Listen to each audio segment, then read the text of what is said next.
नमस्कार बंधुरा बैनार्जी कैनेल एंड क्रेसे आपनादेर स्वागत। आमादेर आजके चौबाच्छा परिष्कार होच्छे। एतक्षण आपनारा सिनेमैटिक शट देखलेन। এই যে রিনি চৌবাচ্চাটা পরিষ্কার করলো, করে এই ডেকোরেশন করা হলো ভেতরে।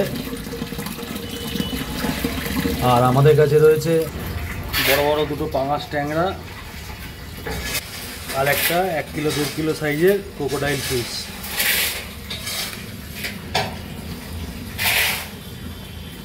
ওর নাম হচ্ছে কোকো।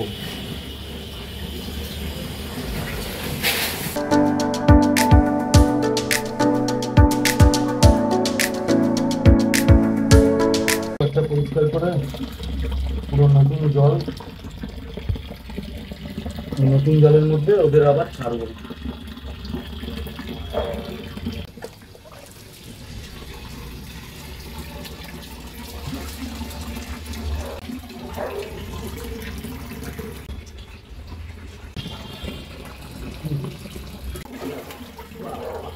ভাই